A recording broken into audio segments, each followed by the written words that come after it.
Gold, trusted gold buyers. మీరు తాకట్టు పెట్టిన బంగారాన్ని విడిపించి ఈ రోజు ఉన్న మార్కెట్ ధరకు కొనబడను.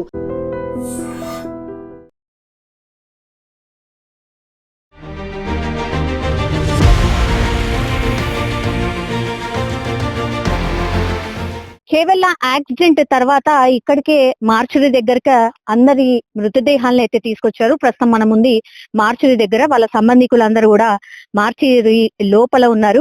యాక్చువల్లీ చనిపోయింది ఎవరు అనంటే సుమిత్, ఆయన వినయ్ కుమార్ కి సంబంధించిన అంటే వాళ్ళ ఫాదర్ నేమ్. ఆయనకి కేవలం 20 సంవత్సరాలు మాత్రమే.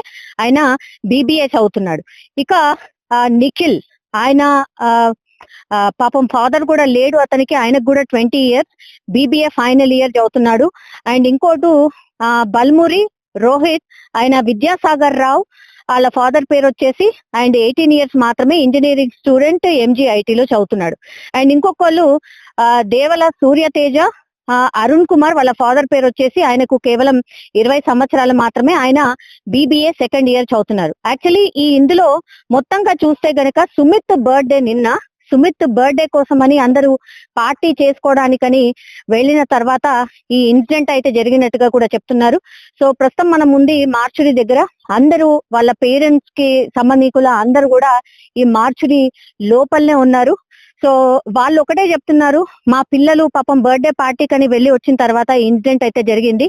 సో కంప్లీట్లీ మాకు కూడా తెలీదు, ఇట్లా జరుగుతుందని మేము కూడా అనుకోలేదు అన్నటువంటి ఒపీనియన్ తోని వాళ్ళు కూడా ఉన్నటువంటి సిచ్యువేషన్ అయితే కనిపిస్తోంది. మార్చిలో వాళ్ళ పోస్ట్ మార్టం జరిగిన తర్వాత మాత్రం వాళ్ళ కుటుంబీకులందరూ వాళ్ళ స్వస్థలాలకు వెళ్ళి వాళ్ళ పిల్లల అంత్యక్రియలకు సంబంధించిన ఏర్పాట్లు అయితే జరుగుతున్నాయి. కానీ ఎవరు ఎక్స్పెక్ట్ చేయనటువంటి ఇన్సిడెంట్ అని కూడా మనం చెప్పొచ్చు. యాక్చువల్లీ ఎవరు కూడా అనుకోరు ఇట్లా జరుగుతుంది అని. వాళ్ళ పేరెంట్స్ అయితే కన్నీరు మున్నీరుగా విలిపిస్తున్నటువంటి సిచ్యువేషన్. ఒకరికైతే ఫాదర్ లేరు, వాళ్ళ మదర్ మాత్రం నేను కరోనా టైంలో మా హస్బెండ్ ని కోల్పోయాను, ఇప్పుడేమో నేను నా కొడుకుని కోల్పోవాల్సి వస్తుందని నేను ఎప్పుడు కూడా అనుకోలేదు అన్నటువంటి మాట చెప్తున్నారు.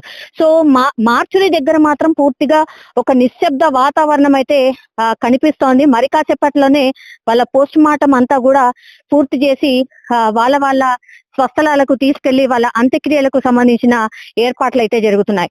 ప్రాథమికంగా ఇప్పుడైతే వాళ్ళు చెప్తున్నటువంటి మాట ఏంటి అని అంటే, ఇప్పుడు మాకున్న ఇన్ఫర్మేషన్ ప్రకారం అయితే వాళ్ళ పోస్ట్ మార్టం రిపోర్ట్ అంతటినీ కూడా ల్యాబ్ కి పంపించాం. సో వాళ్ళందరూ కూడా ఒక నిర్ధారణకు వచ్చేది ఎప్పుడు అని అంటే, అసలు ఈ ఇన్సిడెంట్ లో ఏం జరుగుతుంది, ఏమై ఉంటుంది, స్పీడా లేకపోతే మద్యం మత్తులో డ్రైవ్ చేసి ఉన్నారా, ఏమై ఉంటుంది అనేది కూడా పూర్తిగా తెలిసే అవకాశం అయితే ఉంటుంది.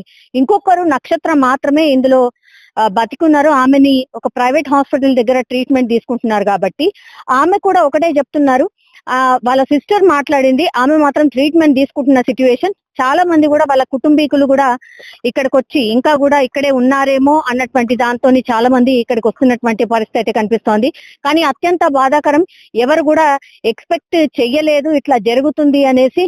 సో ఈ మార్చురీ లోపలనే ఈ 4 మృతదేహాలకు సంబంధించిన వాళ్ళందరూ కూడా లోపలికి వెళ్లారు.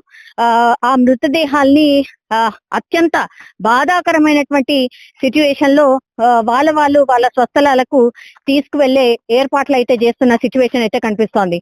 కేవలం మార్చురీ దగ్గర ఉన్నటువంటి పరిస్థితి అయితే ఇది.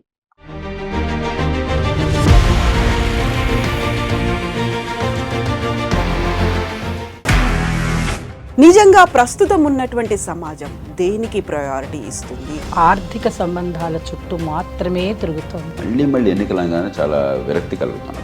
మంచి అనిపిస్తుంది కదా, లేడీస్ కూడా ఛాలెంజింగ్ జాబ్స్ చేసినప్పుడు చాలా బాగుంటది. ట్రాఫిక్ అసిస్టెంట్స్ గా నియమించిన ట్రాన్స్జెండర్స్ అందరితో సాల్యూట్ చేయించుకుంటున్నారు. ఫుడ్ డెలివరీ ఇవ్వటానికి వెళ్ళినటువంటి డెలివరీ బాయ్ అనిల్ పై కళ్ళ ముందు